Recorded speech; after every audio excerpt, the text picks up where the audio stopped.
또 봄비인가요? 비가 내리고 있는데 비를 뚫고 이 예배의 자리에 오신 여러분들을 주님의 이름으로 환영하고 축복합니다. 이렇게 어렵게 온 이 예배의 자리가 은혜의 자리가 되기를 간절히 소망합니다. 오늘 제가 이제 설교의 제목을 안식일의 찬송, 찬양으로 잡았는데요. 설교의 제목을 이렇게 잡은 이유는 이 시편 92편의 표제가 그렇게 정해져 있기 때문입니다. 시편 90편 표제를 보면 안식일의 찬송시라고 기록되어 있습니다. 그러니까 시편 92편은 안식일을 위하여서 쓰여진 것이고 아마도 주로 안식일에 불러졌던 노래라고 할 수 있습니다. 그래서 오늘 이 92편의 말씀을 통해서요, 안식일에 대해서 생각해 보고자 하는 것이죠. 먼저 생각해 볼 건 이 안식일이 어떤 날인가 하는 것에 대해서 우리가 고민해 보고 생각해 볼 필요가 있는 것 같습니다. 안식의 개념은 하나님이 처음 세상을 창조하셨을 때 그 안식에 대해서 말씀하셨습니다. 창세기 2장에 보면 6일 동안 세상을 창조하시고 제7일째 되던 날에 하나님께서 안식하셨다라고 말씀하고 계십니다. 그리고 출애굽기에 보면 모세가 시내산에 올라가서 하나님께서 십계명을 주셨는데요, 그 중에 네 번째 계명이 무엇인가 하면 안식일을 거룩하게 지켜라 라고 말씀하십니다. 출애굽기 20장 11절에 보면 또 그 안식을 거룩하게 지키는데요, 왜냐하면 이는 엿새 동안에 나 여호와가 하늘과 땅과 바다와 그 가운데 모든 것을 만들고 일곱째 날에 쉬었습니다 라고 이야기하면서 안식일의 개념 속에 하나님의 창조의 개념을 기억하고 안식일을 거룩히 지키라 라고 말씀하고 있습니다. 십계명이요, 이 출애굽기 말고도 신명기에 기록되어 있는데요, 사실 신명기는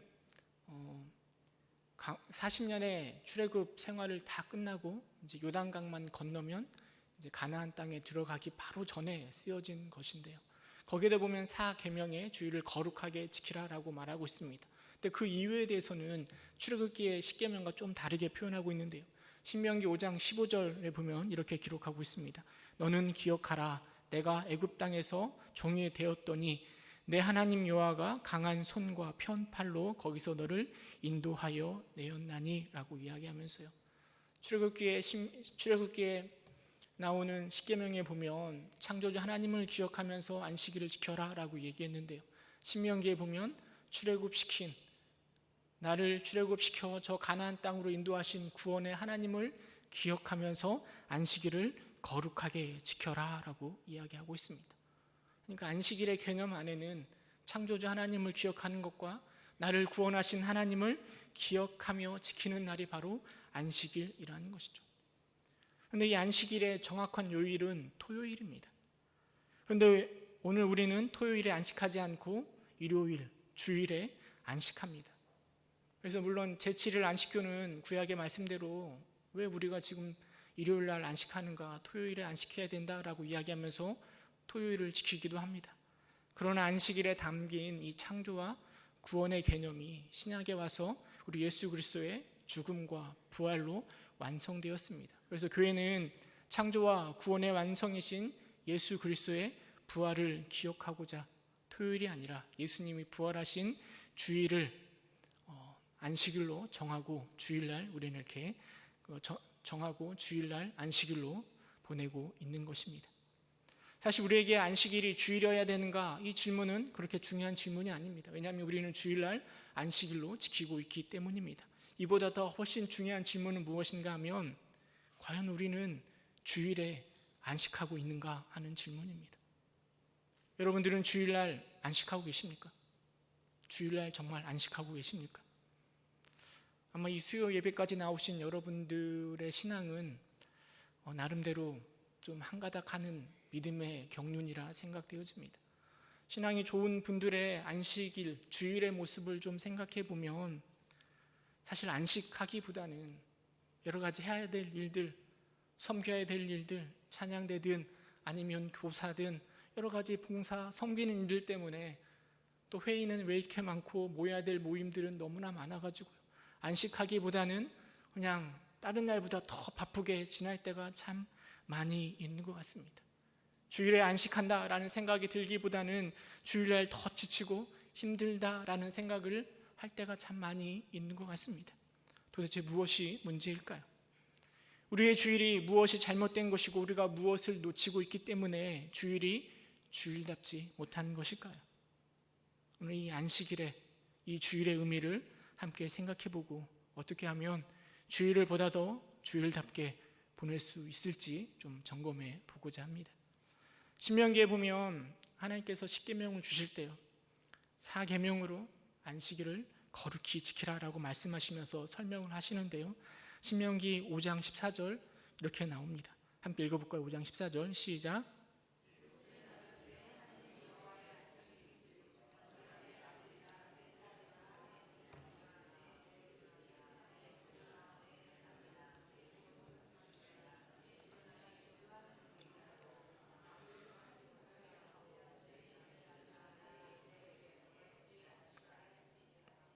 그러니까 안식일은 뭘 해야 되는가 하면 모든 사람들이 하던 일을 멈추는 것입니다.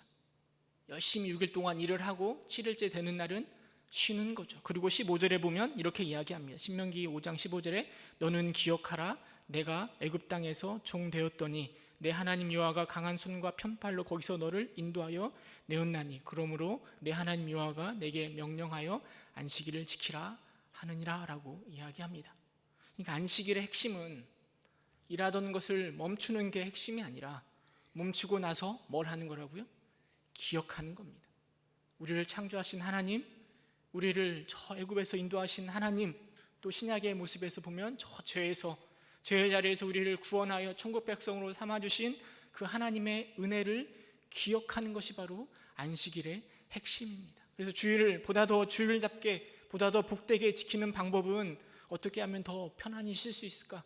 어떻게 하면 육체의 평안함을 누릴 수 있을까가 이게 핵심이 아니라 일을 멈추고 어떻게 하면 나를 구원하신 하나님, 어떻게 하면 나를 저 천국의 백성으로 삼아주신 그 하나님을 기억할 수 있을까? 오늘도 여전히 날 이끄시며 더 깊은 성화의 자리로 인도하신 그 성령님의 인도하심을 어떻게 하면 더 기억할 수 있을까? 이것이 바로 우리 주일의 안식일의 핵심이 되는 것입니다. 가장 좋은 방법이 찬양 아니겠습니까? 우리는 찬양을 통해서 가사와 멜로디를 통하여서 더 깊이 그 하나님의 은혜를 묵상하고 기억할 수 있는 것이고, 그리고 이 찬양을 위해서 쓰여진 것이 바로 시편입니다. 물론 우리가 오늘 보고 있는 시편은 글로만 보게 되어 있지만 사실 시편은 노래입니다. 그런데 그 노래에서 음은 사라지고 오늘 우리에게 남겨져 있는 것은 가사뿐인 것이죠. 때로는 이 과거의 이스라엘 백성들이 이 시편을 어떻게 불렀을까 하는 궁금증이 생기기도 합니다. 노래를 더 풍성하게 하기 위해서 때로는 또 많은 악기를 사용하기도 합니다. 우리가 1절에 보면 나와 있잖아요. 시편금과 비파와 수금이 등장합니다. 이런 악기들을 통해서 시편이라는 노래를 더 풍성하게 하였을 것입니다. 잘 준비된 악기의 연주는 때로는 우리의 심금을 울리기도 합니다. 예전에 모교에서 담임 목사님이 항상 하셨던 말씀이 심금을 울리는 찬양, 심금을 울리는 말씀 이렇게 얘기하는데요. 잘 연주된 악기는요, 때로는 우리의 마음을, 우리의 심금을 울리기도 합니다. 이렇게 심금을 울리게 하기 위해서는 정말 연주자가 많이 연습하고 잘 연주해야 될 것입니다. 근데 아무리 잘 악기를 연주하더라도요, 악기가 바르게 조율되어 있지 않으면 결코 우리의 심금을 울리는 악기 소리를 낼 수가 없습니다. 그래서 악기를 연주하기 전에 늘 조율을 먼저 하는 것이죠. 악기만 조율이 필요한 것이 아니라 사람에게도 조율이 필요합니다. 이게 무슨 얘기인가 하면 사람들마다 자신이 삶을 살아가는 방식, 삶의 태도, 이런 것들, 가치가 있습니다. 그런데 살아가다 보면 자꾸만 이 가치관들이, 내 삶의 태도가, 삶의 방식이 막 바뀌어져 갑니다. 4월 15일 날이 총선이라고 하더라고요. 정치인들을 보면서 아쉬운 게 무엇인가 하면 선거를 하기 전에는 정말 국민들을 위해서 정말 열심히 할 것 같은데 막상 선거가 끝이 나면 그 마음이 확 바뀌는 거죠. 여러분, 우리 신앙인들도 마찬가지입니다. 우리는 세상들과 완전히 다른 삶의 방식을 가지고 살아갑니다. 그것은 예수님을 믿음으로 생기는 것이고 저 천국을 소망하기 때문에 생기는 삶의 태도이고 방식입니다. 성경은 끊임없이 우리에게 어떻게 살아가야 될지를 말해주고 있습니다. 그런데 이런 태도를 가지고 세상 속으로 들어가면요, 우리의 삶의 방식들, 삶의 태도들이 금방 변합니다. 세상에 물들고 세상에서 잊혀지고 우선순위가 밀리고 하면서 우리의 삶의 방식들, 그 음들이 자꾸만 풀어집니다. 삶의 태도와 방식이 세상을 닮아가는 것이죠. 그래서 어떤 목사님이 우리 삶의 방식을 조율하는 날이 바로 주일이어야 된다라고 이야기하였습니다. 저는 그 말이 너무나 공감이 됩니다. 내 삶을 조율하는 주일. 물론 주일이라는 단어를 가지고요, 조율이라는 단어를 가지고 주일 전체를 설명할 수는 없습니다. 주일은 더 많은 의미를 담고 있습니다. 그러나 분명한 것은 주일에는 반드시 우리의 삶의 방식과 태도를 돌이켜보고 또 바르게 조율하는 날이 되어야 한다라는 거죠. 만약에 주일날 우리의 삶의 방식들을 다시금 조율하게 된다라면, 그런 일이 주일날 이루어지게 된다라면 주일은 보다 더 거룩하고 주일은 보다 더 복된 날이 되며 영적인 안식을 누릴 수 있는 그 귀한 날이 될 것입니다. 오늘이 수요일이니까요, 조금 있으면 또 주일이 다가오잖아요. 돌아오는 주일에는 나를 바르게 조율함으로 참된 안식을 누릴 수 있기를 주님의 이름으로 소망합니다. 그렇다면 여러분, 주일에 우리는 무엇을 조율해야 될까요? 어떤 부분을 조율해야 되는 것일까요? 오늘 이 안식일에 불렀던 이 시편 92편을 조율이라는 의미 속에서 묵상해 보면서요, 우리가 주일날 무엇을 조율해야 되는가에 대해서 깊이 생각해 보고자 합니다. 첫째로 안식일에 우리는 우리의 가치를 조율해야 됩니다. 가치의 조율이 안식일날 이루어져야 됩니다. 하나님을 믿는 자들이 가장 값지게 생각하는 것이 무엇이겠습니까? 시인은 1절에서 3절까지 이렇게 고백하고 있습니다. 세번역 성경을 한번 읽어보면 좋을 것 같은데요, 우리 한번 함께 읽어보도록 하겠습니다. 세번역 성경입니다. 함께 읽겠습니다. 시작.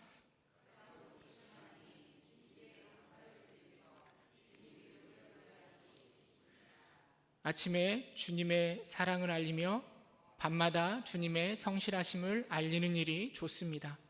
10줄 현악기와 검은고를 타며 수금 가락에 맞추어서 노래하는 것이 좋습니다. 1절에서 3절 원문에 보면 우리 개역 개정에는 좋습니다가 한 번밖에 기록되어 있지 않는데요, 원문에 보면 좋습니다가 계속해서 반복하고 있습니다. 시인은 처음 노래를 하면서요, 내가 좋아하는 것이 무엇인지를 끊임없이 말하고 있습니다. 내가 좋아하는 것이 바로 우리의 가치의 기준이 되는 것 아니겠습니까? 시인이 좋다라고 고백하고 있는 게 무엇인가 하면 하나님께, 주님께 감사드리는 것이 좋다라고 이야기하고 있습니다. 그래서 주님의 이름을 노래하는 것이 좋고, 그리고 주님의 사랑과 성실하심을 알리는 것, 선포하는 것이 좋다라고 이야기하고 있습니다. 이것이 바로 하나님을 믿는 자들의 가치이고 기쁨이고 행복이고 즐거움 아니겠습니까? 하나님 앞에 감사하고 하나님을 찬양하고 하나님의 그 귀한 사랑을 선포하는 것.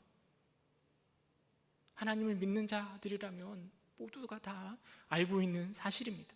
근데 이 좋아하는 것을 가지고 이 믿는 자가 세상에 나아가면은요, 좋아하는 것들이 금방 달라집니다. 바뀌어집니다.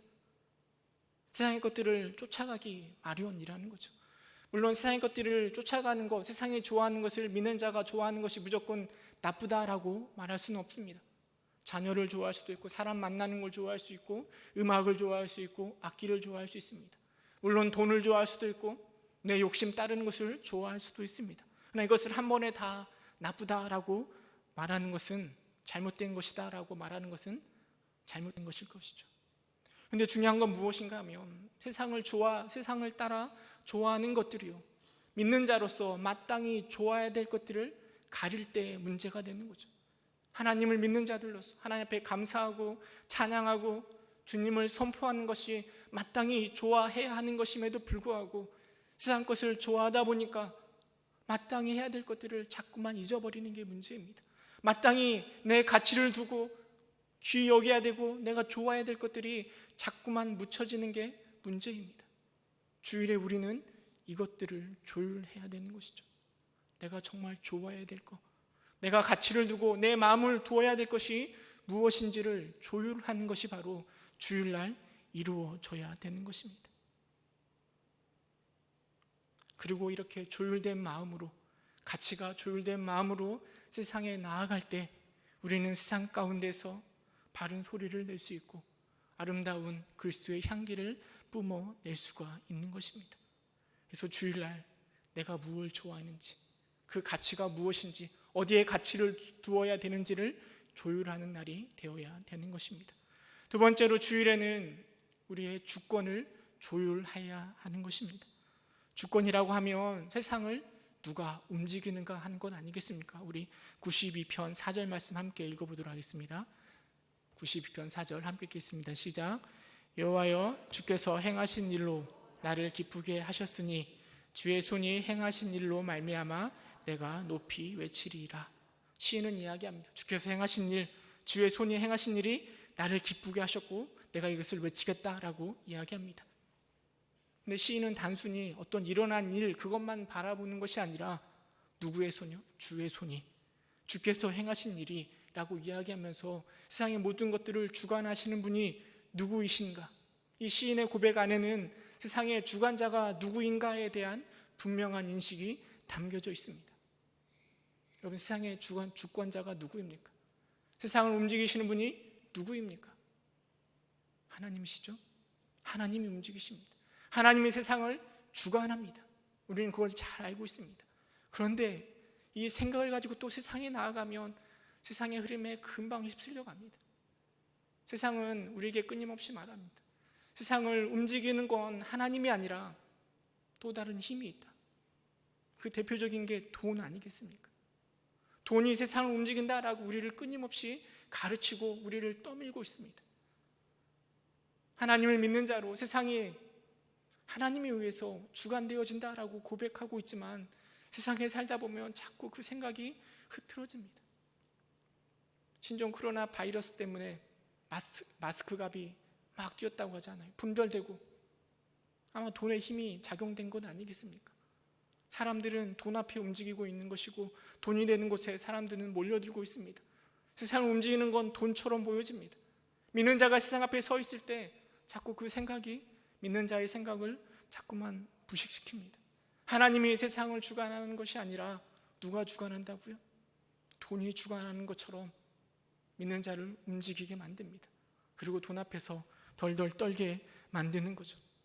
주일날 우리는 그 세상의 주관자가 누구인지를 다시금 조율하는 것입니다. 세상의 주관자는 돈이 아니라 권력이 아니라 하나님이다.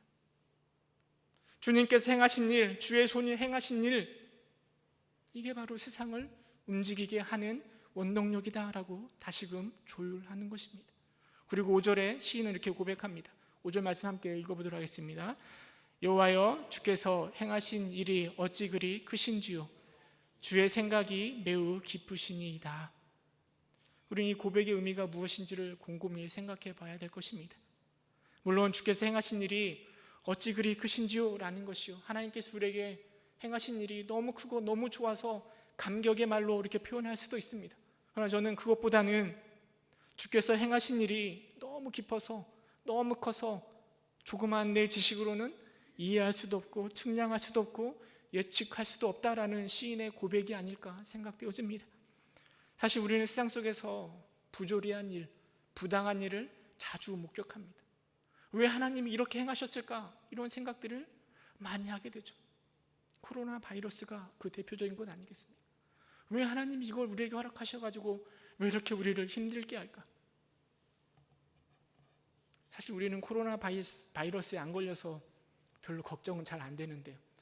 코로나 바이러스 때문에 이렇게 막 세상이 난리다 보니까요.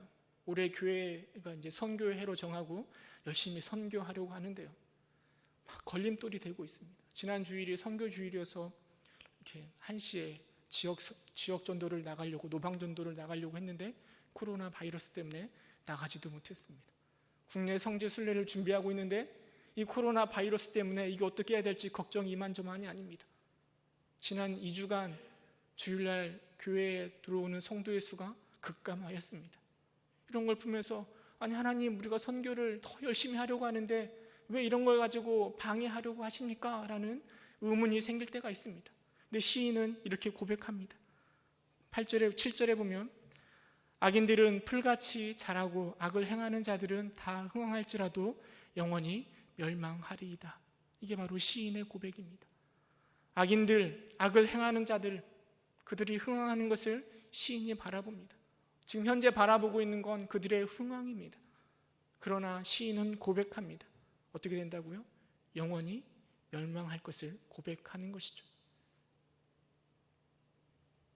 때로는 하나님께서 행하신 일들이 때로는 우리의 지식으로 이해되지 않을 때 있습니다. 그 뜻이 어떤 의미인지 납득이 되지 않을 때도 있습니다. 그러나 시인은 그 하나님의 주권을 신뢰하는 것입니다. 이번 주일에 하나님의 주권과 그 주권을 신뢰하는 것들을 조율하는 것이 우리에게 일어나야 됩니다.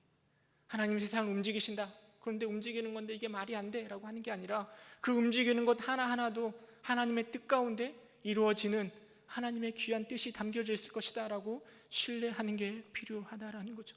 8절에 그래서 시인은 고백하는 거예요. 여호와여, 주는 영원토록 지존하시니이다 라고 고백하는 것입니다. 이 주권과 주권을 향한 신뢰를 다시 조율하는 날이 바로 주일이어야 하는 것입니다. 세 번째로 안식일에 우리는 또 무엇을 조율해야 되는가 하면 우리의 소망을 조율해야 됩니다. 하나님을 믿는 자에게 있어서 소망이 무엇이겠습니까? 바로 저 천국 아니겠습니까?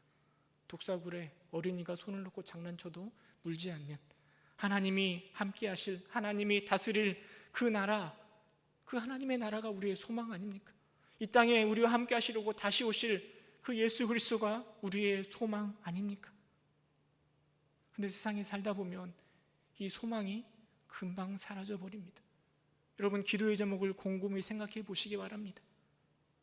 때론 하나님의 나라를 꿈꾸며 소망하며 기도하기보다는 우리의 간절한 바람이나 세상의 소망들이 우리의 기도를 채우고 있지는 않습니까? 하나님을 소망한다라고 말을 하지만 세상의 발을 딛는 순간 우리의 소망들은 어느새 세상의 소망으로 바뀌어버리지는 않습니까? 10절에 시인은 이야기합니다. 그러나 주께서 내 뿔을 들소의 뿔같이 높이셨으며 내게 신선한 기름을 부르셨나이다. 내 뿔을 들소의 뿔같이 높이셨다라고 이야기합니다. 여기서 뿔은 우리의 힘, 개인의 힘을 상징할 수도 있고 또 이스라엘 왕의 힘 또는 공동체의 힘을 상징할 수도 있습니다. 하나님께서 우리의 뿔을, 우리의 힘을 높이 들게 하신다고 말씀하십니다. 우리를 높이 세우시겠다라고 말씀하시는 겁니다. 신선한 기름은 늘 귀한 손님을 대접할 때 부어지는 것입니다. 그런데 주님께서 우리에게 신선한 기름을 부으시겠다라고 말씀하고 계십니다. 여러분, 이게 바로 하나님을 믿는 백성의 소망입니다. 남편이 또 자녀가 잘 되는 것이 우리의 소망이 아니라 건강한 것, 물질이 우리의 소망이 아닌 것이죠. 세상 사람들은 뭐라 얘기하는가 하면 조물주 위에 건물주가 있다라고 이야기합니다. 저 강남에 건물주 되는 것이 소망이다라고 이야기하는데요. 근데 주일에 우리는 이 소망을 다시 조율하는 거예요. 물론 우리도 세상의 소망을 품고 싶죠. 그러나 그 소망보다 비교할 수 없는 놀라운 천국의 소망을 우리는 주일에 다시 조율하는 겁니다. 물질이 많으면 좋죠. 건강하면 좋고 자녀가, 남편이 잘 되면 좋은 거 사실입니다. 그러나 그것보다 더 귀한 소망, 저 천국의 소망, 예수님이 땅에 다시 오실 그 재림의 소망을 다시 조율하는 날이 바로 주일이어야 된다라는 거죠. 여러분, 종려나무처럼 번성하며 레바논의 백향목처럼 성장하는 게 누군 줄 아십니까? 시인은 의인이 그렇게 된다라고 이야기합니다. 의인이 종려나무처럼 번성하고 저 백향목처럼 성장한다라고 이야기하고 있습니다. 늙어도 결실하며 진액이 풍족하고 빛이 청청해집니다.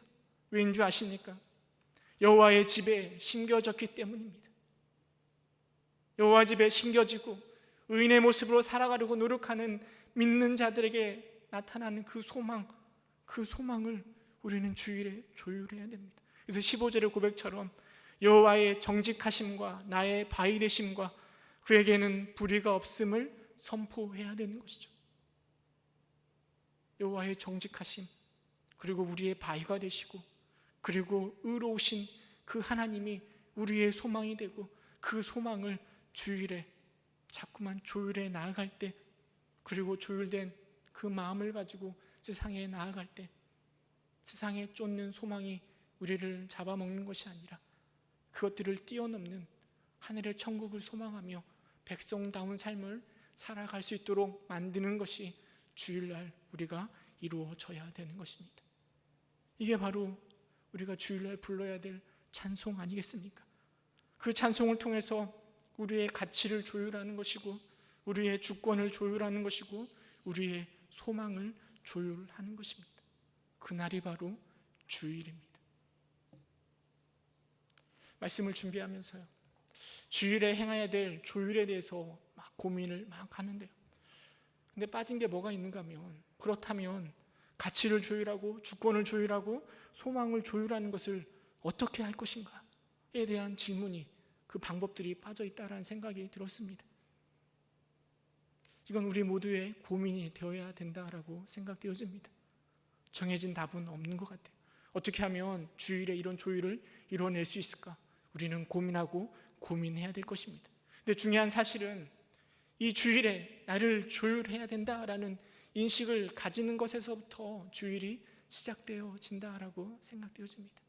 찬송을 부르면서, 말씀을 드리면서, 여러 가지 모양으로 봉사하면서 내 삶을, 내 삶의 방식을, 내 가치와 내 주권과 내 소망을 조율해야 된다라는 인식이 바로 조율의 시작이라 생각되어집니다.